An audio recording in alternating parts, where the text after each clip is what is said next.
મુખ્યમંત્રી કાલે આવ્યા.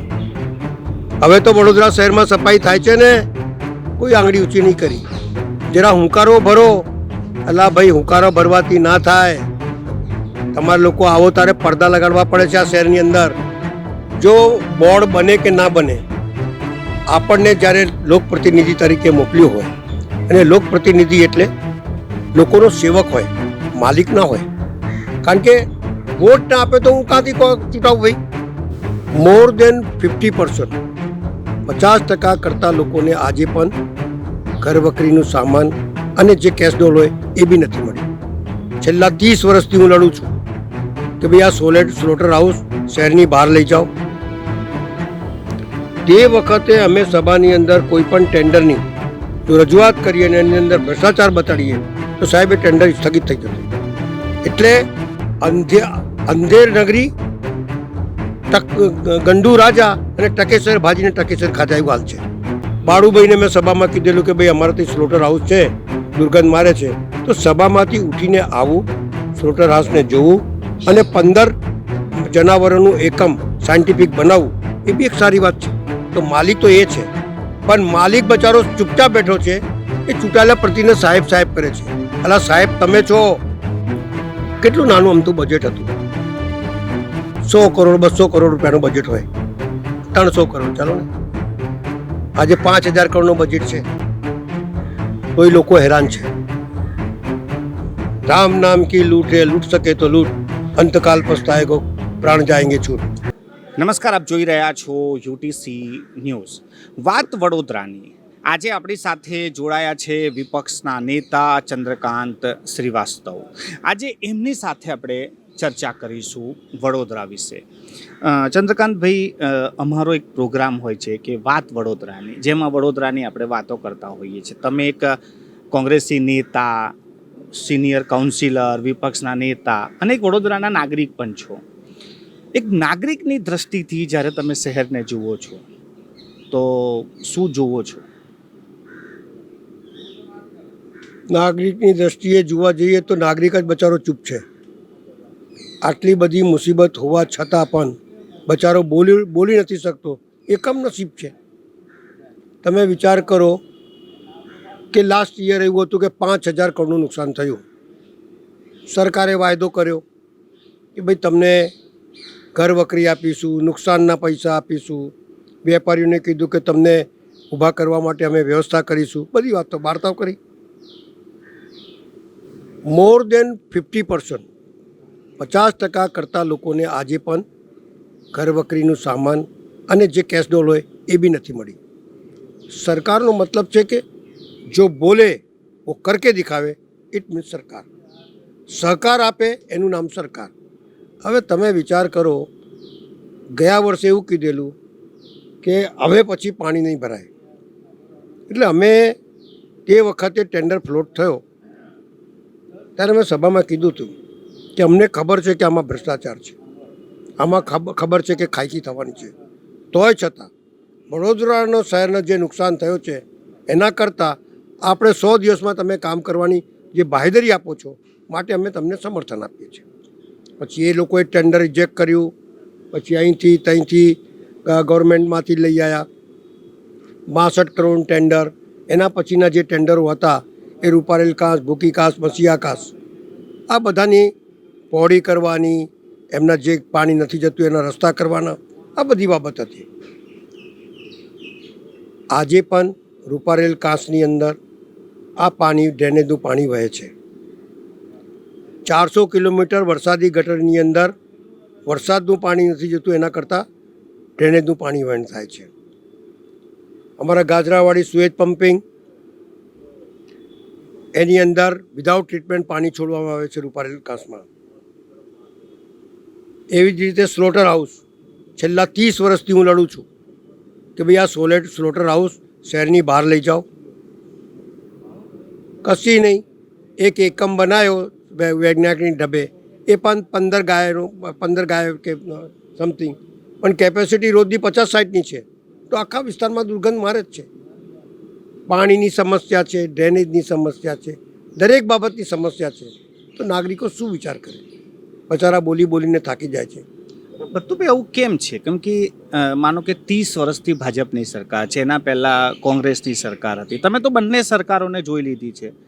શું અંતર લાગે છે કે આટલા બધા પૈસા હોવા છતાં, આટલું બધું બજેટ હોવા છતાં, આટલા સારા એજ્યુકેટેડ ટેકનોક્રેટ લોકો હોવા છતાં કેમ આપણે આવું પાછળ રહી જઈએ છીએ? પહેલાં એક ધરી સમજો કે કોઈ પણ માણસ જાણકાર હોય અને એક કામ કરે તો એને કરવા દેવામાં નથી આવતું. તમને લાગે છે કે આ ટેન્ડર ઓન છે તો એની ઇન્ક્વાયરી થવી જોઈએ અથવા એને પાછું મોકલવું જોઈએ. નરી આંખે દેખાતું હોય છતાં ભ્રષ્ટાચાર કરવાની જે દાનત છે અને અધિકારીઓને દબાઈને એમની પાસેથી કામ નહીં કરવા દેવાનું. એક સાચો અધિકારી કામ કરે તે કામ ના કરી શકે આ કોર્પોરેશનની અંદર, એવી હાલત કરી દીધી છે.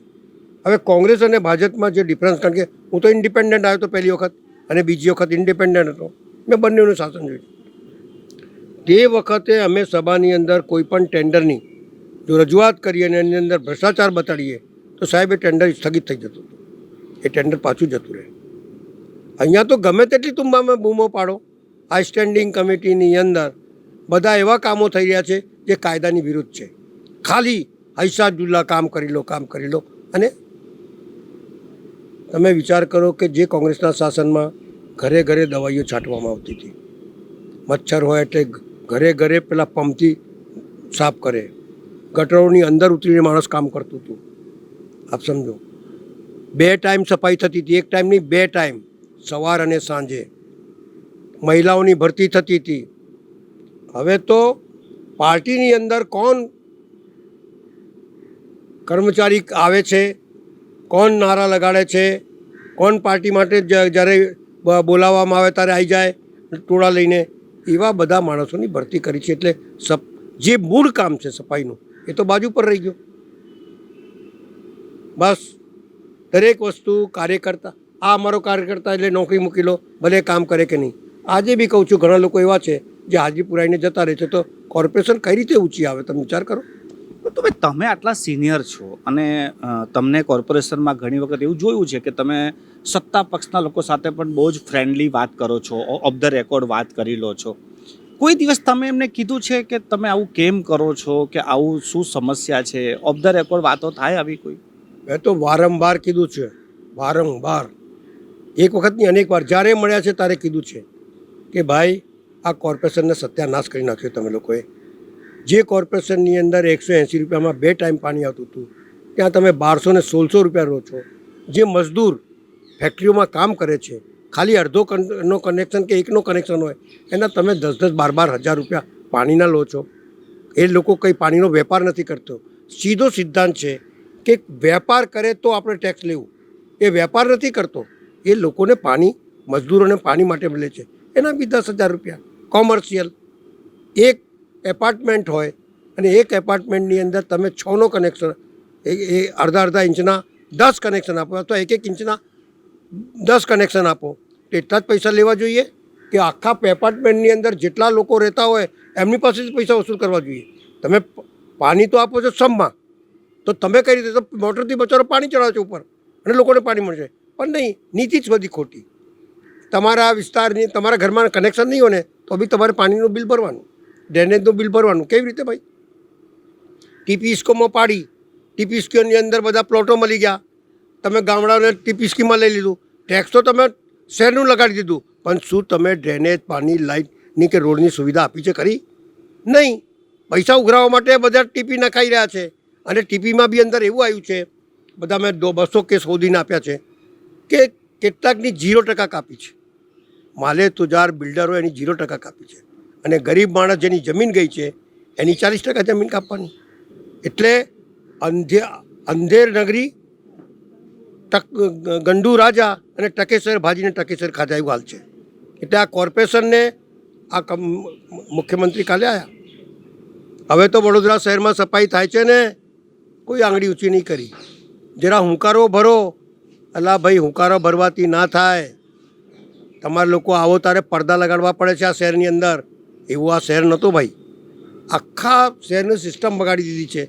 અને હવે કહે છે અમે આ બનાવીશું, પેલું બનાવીશું. તમે પહેલાં કીધું શાંઘાઈ બનાવીશું, બની ગઈ શાંઘાઈ. તમે પછી એવું કીધું કે ભાઈ સ્માર્ટ સિટી બનાવીશું, સ્માર્ટ સિટી બની ગઈ. દેખાય છે તમને? દરેકની અંદર ભ્રષ્ટાચાર કરવાના નમૂના છે. હું તો કહું છું, માન્ય સન્માનનીય મુખ્ય પ્રધાનમંત્રીને બી કહું છું કે તમારી એક થોટ, એક વિચારધારા હતી કે શહેરની અંદર સ્માર્ટ સિટી બને, નહીં બની. તમે પ્રોજેક્ટ પાછું લઈ લીધું, તો એ પૈસા તમે મોકલ્યા એનું શું કર્યું આ લોકો, એ તો પૂછો. તો ભાઈ 6 ટર્મ થઈ ભાજપને, મેયરો બદલાયા, 6 દુના 12 મેયર થઈ ગયા. તમે બધા સાથે કામ કર્યું છે, એ લોકોને જો નંબર વાઇઝ આપો, કોઈકમાં તો કંઈ સારું થયું હશે કે કોઈકમાં બહુ ખરાબ થયું હશે. સૌથી સારું જે ટેન્યોર છે એ કોનો રહ્યો તમારી સામે? હવે એવું કહેવું તો બહુ મુશ્કેલ છે. જો બે ચાર જે આયા, પહેલાં બોચરે દાદા આવ્યા. બોચરે દાદાનું કોન્સેપ્ટ આ વડોદરા શહેરની અંદર એમને બહુ ઊંડું જ્ઞાન છે. એટલે હેરિટેજની પાછળ પડ્યા, અને હેરિટેજની પાછળ પડ્યા પહેલાં સુસાગર લીધું, આવું તેવું લીધું, અને એક કહે છે ને માણસની કામ કરવાની દાનત. બીજું ક્લીન કહેવાય તો એમના શાસનમાં ભ્રષ્ટાચારની સામે લડતા હતા અને ભ્રષ્ટાચાર નહીં થવા દેતાના એમના પ્રયાસ હતા. તો બે એંગલથી આપણે જોઈએ, એક તો ભ્રષ્ટાચાર નહીં થવા દેવું એ એક વાત, અને કામ કરવાની દાનત એ બીજી વાત. સમજ્યા ને આપ? એના પછી એક વખત બાળુભાઈને મેં સભામાં કીધેલું કે ભાઈ અમારાથી સ્લોટર હાઉસ છે, દુર્ગંધ મારે છે, તો સભામાંથી ઉઠીને આવું, સ્લોટર હાઉસને જોવું અને 15 જનાવરોનું એકમ સાયન્ટિફિક બનાવવું, એ બી એક સારી વાત છે. દરેક મેયર જે બી આવે છે તે એ પ્રજામાંથી આવતો હોય છે, અને એની દાનત એવી હોય કે અમે કંઈ સારું કરીએ. અને ઘણા એવા આવ્યા છે ઉતાવળીઓ પગલું, આમ કરી નાખું, તેમ કરી નાખું, અને શહેરનો સત્યાનાશ કરી ગયા. હવે તમે જુઓ, ઘણી વસ્તુ મેં બતાવું. આ આકોટા બ્રિજ જે તમને દેખાય છે, એમાં સરકારે પૈસા આપવાનું કીધેલું, આજ સુધી પૈસા નથી આપ્યા, હજુ બાકી છે. એના પોપડા પડી જાય છે. મેં કોઈ ગેરીવાળાને પૂછેલું તો કે અહીંયા કોઈ બી મટીરિયલ આવે ને અમારે પાસ જ કરી દેવાનું. ઇટ મીન્સ કે કામ ખરાબ થઈ રહ્યું છે. વાત સાચી. આ જ્યાં ત્યાં ભૂવા પડે છે એનું કારણ શું? રિસાયકલવાળા સળિયા હોય ને તો તૂટી જાય, વળે નહીં. આ રિસાયકલવાળા સળિયા નાખવાથી શું થાય છે કે જ્યાં ત્યાં ભૂવા પડે છે તૂટી જ જાય છે. એ મેં બતાડી દીધું એમને. પણ કોઈની દાનત હોય કે વડોદરા શહેરનું સારું કરવું છે. આ વડોદરા શહેરની અંદર જેટલી હેરિટેજ બિલ્ડિંગ દેખાય છે તમને, ચાહે ન્યાય મંદિર હોય, ચાહે નવનાથ મંદિર હોય, ચાહે પછી તમારે કોલેજો હોય, આ બધું જે દેખાઈ રહ્યું છે તમને, આ આજવા સરોવર છે, ગ્રેવિટીથી પાણી લાવવું. આપણા મહારાજાની થોટ તો કેટલી ઊંચી હતી કે આજવા સરોવર બનાવ્યો, એની સાથે સાથે વીજળી વગર આ વડોદરા શહેરને પાણી મળે એ બી 3 માળ સુધી ચડે. બીજું એમણે જે કર્યું છે, આખી માટીની દિવાલ બનાવી, તમે જોઈ લો આખી, અને એક 125 વર્ષ સુધી લાઈન ચાલી, આ 10 વર્ષમાં લાઈન ખવાઈ જાય છે. તો કેટલી ઊંચી થોટ હતી એમને કોઈ બી વસ્તુની. આમને તો કોઈ થોટ જ નથી. કોઈને બોલા માંડવી ચલના, ચલો માંડવી जाते जाते रास्ते में लग जाओ कि नहीं मांडवी नहीं जाना है, अपने बुरहानपुरा होके मांडवी जाएंगे. કોઈની એક ચિત્ત કહેते ને એકાગ્રતા જેને કહેવાય કે મારે આ કરવું છે.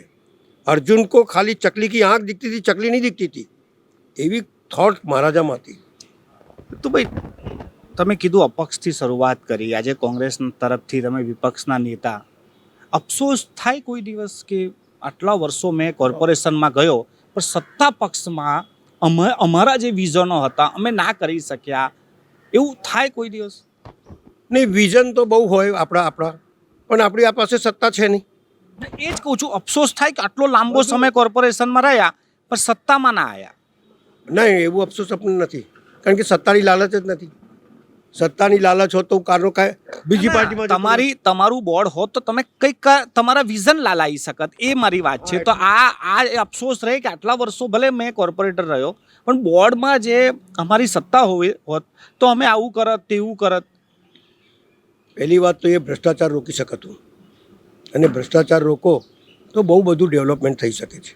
તમને એક નાનું અમથું ઉદાહરણ આપું. સંજયનગર 1841 માણસના ઝૂંપડા તોડી નાખ્યા અને બીજા રખડી ગયા. એક વાયદો સંજયનગર અને મધુનગર કે ભાઈ 1841 મકાન અમે 2 વર્ષમાં બનાવી કે 3 વર્ષમાં બનાવી એમના હાથમાં ચાવી આપી દઈશું અને જ્યાં સુધી અમે બનાવીએ છીએ 3 વર્ષની પ્રોજેક્ટ કમ્પ્લીટ. તો આજે 10 વર્ષ થવા 8 વર્ષ થઈ ગયા પૂરા. 8 વર્ષમાં મકાન નહીં બન્યા. 2000 રૂપિયા એમના ભાડું ગણીએ તો 10 કરોડની ઉપર એમનું ભાડું બાકી છે. એ વાત મેં સભામાં ઘડી ઘડી ઉઠાવું છું. તો શું કમિશનરને ખબર નથી પડતી કે આને બ્લેકલિસ્ટ કરી દેવાય? કોના દબાણથી તમે નથી કરતા? એક વાત. હું આ વાત લઈને હાઈકોર્ટમાં ગયો. આ લોકોની લાગવગ અને આની આ સરકારની પ્રેશર મારો કેસ કાઢી નાખ્યો. શું કહીને કે આ પોલિટિકલ મોટિવેટી છે એટલે કાઢી નાખીએ છીએ.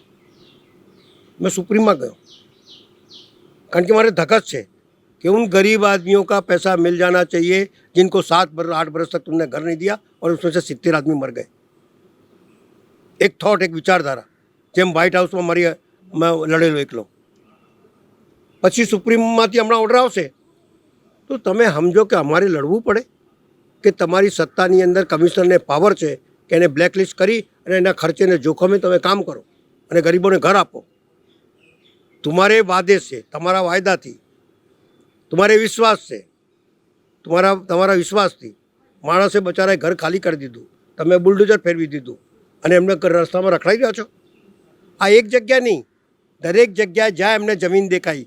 આ વિશ્વામિત્રીમાં સરકારે જ જાહેર કર્યું કે આ રિસ્ટ્રિક્શન ઝોન છે અને રિસ્ટ્રિક્શન ઝોન કોઈ દિવસ ચેન્જ ના થાય કારણ કે એ લોકોના હિત માટે હોય.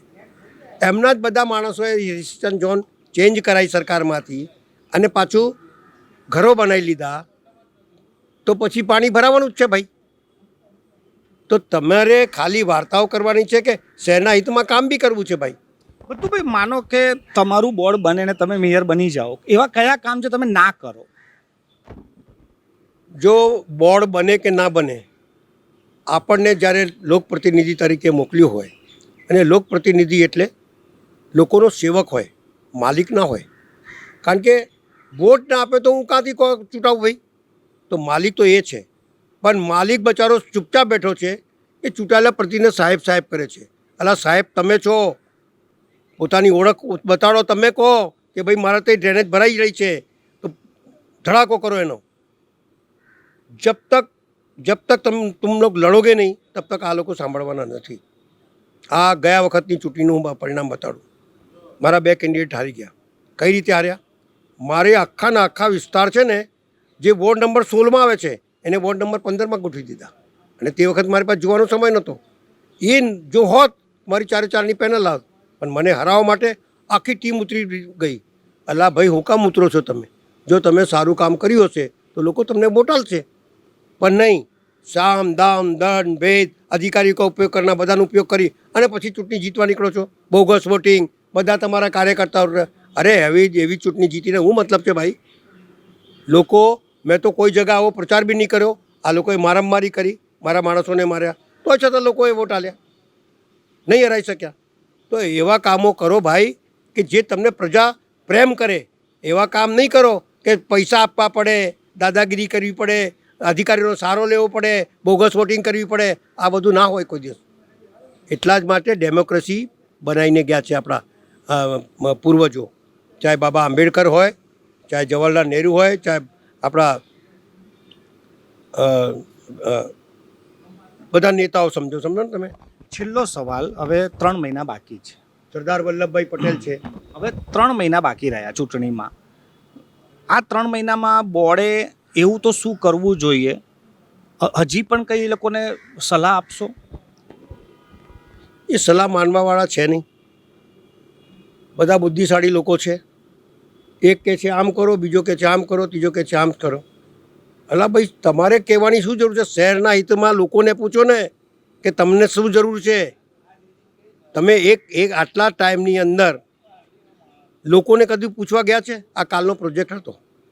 કાલે કમિશનની સારી થોટ હતી કે ચલો ભાઈ કંઈક કરીએ વડોદરામાં. હવે તમે મને નિમંત્રણ આપો છો, એક ઓનરેબલ ગેસ્ટ તરીકે મને આપો છો અને અહીંયા પોલીસ બેસાડી રાખો છો. એનો શું મતલબ ભાઈ? એના કરતાં ના આપો. અને કોઈ બી પ્રોજેક્ટ હોય ને વડોદરા શહેરના હિત માટે તો સૌથી પહેલાં ચૂંટાયેલા પ્રતિનિધિઓને એને કોન્સેપ્ટ બતાડો કે આ કરવા જઈ રહ્યા છે અમે. અને વડોદરા શહેરના જે નામાંકિત લોકો છે, પ્રતિષ્ઠિત લોકો છે, જેમને વડોદરા શહેરનું જ્ઞાન છે, જે લોકોએ વડોદરા શહેરને સારું કરવા માટે વિચાર્યું છે, એવા લોકોને બોલાવીને બતાડો ભાઈ. કેમ નથી બતાડતા? અંધે અંધારે મળ્યા જેમ તલમાં કોતરા ભરાયું. तुम ही प्रोजेक्ट बनाओ, तुम ही देखो और तुम ही करने निकल पड़ो. એવું ના હોય કોઈ દિવસ. બધાને સાથે લઈ આ મહારાજા જે હતા અથવા કોંગ્રેસ પાર્ટી હતી ત્યારે કોઈ એકનો વિચારધારા નહોતી, બધાની વિચારધારા થઈને કરતા હતા. હવે તમે વિચાર કરો કે જે વખતે કેટલું નાનું અમથું બજેટ હતું, 100 કરોડ 200 કરોડ રૂપિયાનું બજેટ હોય, 300 કરોડ ચાલો ને, આજે 5000 કરોડનું બજેટ છે તોય લોકો હેરાન છે. આખાના આખા પ્લોટો જે ટીપી સ્કીમ પડે ને, ટીપી ફાઇનલ પડ્યા પછી કોઈ પ્લોટ ચેન્જ ના થઈ શકે એવો ગવર્મેન્ટનો કાયદો છે. તોય એમના મળતિયાઓ ગાર્ડનનો પ્લોટ હોય, પેલો પ્લોટ હોય, સરકારમાં જઈને ચેન્જ કરાવી લે છે. સરકાર કેવી છે? અને પ્લોટ ચેન્જ તમને જરૂર હોય કોર્પોરેશનને તેને સમગ્ર સભામાં ઠરાવ કરવો પડે. કોઈ સમગ્ર સભામાં ઠરાવ નહીં, સીધું ચેન્જ. કાયદો એવું કહે છે કે 125 એકરમાં તમારી ટીપી પડે ત્યારે જુદા જુદા પ્લોટો નાખવામાં આવે. પાર્કિંગનો હોય, પછી તમારે ગાર્ડનનું હોય, સ્કૂલનો હોય, રમતગમતનું, આ બધા પ્લોટો રાખ્યા હોય. એ પ્લોટોને તમે ચેન્જ નહીં કરી શકો. એને ચેન્જ કરવું હોય તો એ ચેન્જ થાય તો સરકાર એટલા પ્લોટ એટલું જગ્યા તમને ફાળવી આપે. એવું કશું નથી. બધું આ તો કોને ખબર, પ્રધાનમંત્રીને ખબર પડે છે કે નથી પડતી, પણ હુસ્સેડુલ્લા છે. બાકી આ શહેરની અંદર સારા, સાચા અને પ્રતિષ્ઠિત અને ગરીબ માણસ બરાબર છે, એ લોકોની કોઈ સુનવાઈ થતી નથી. કોઈએ ગેરકાયદેસર બાંધ કર્યું તો ધક્કા ખાઈને થાકી જાય. 40% જમીન કાપી લીધી, ઓન રેકોર્ડ બતાડે, અને પછી એ જ જગ્યાની અંદર પરમિશન આપી દે તો પછી 40%નો મતલબ શું રહ્યું? એટલે લૂંટ ચાલી છે. રામ નામ કી લૂંટ હે, લૂંટ શકે તો લૂંટ, અંતકાલ પસ્તાએગો પ્રાણ જાએંગે છૂટ. બહુ ખૂબ ખૂબ આભાર અમારી સાથે ચર્ચા કરવા માટે. આ હતા વિપક્ષના નેતા ચંદ્રકાંત શ્રીવાસ્તવ, અને આજે આપણે વાત કરી રહ્યા હતા વડોદરાની વાત. એમને જે કરી, એમને જે કોર્પોરેશનના જેમના અનુભવ હતા, જે ગાયકવાડી શાસનથી લઈને કોંગ્રેસના સમયના, આ તમામ વસ્તુઓ તેમણે કરી છે. વાત વડોદરામાં તમારી પાસે પણ કોઈ સૂચન હોય, તમારો કોઈ મુદ્દો હોય કે તમે પણ કંઈ કહેવા માંગતા હોય તો નીચે કોમેન્ટ બોક્સમાં કોમેન્ટ કરી શકો છો.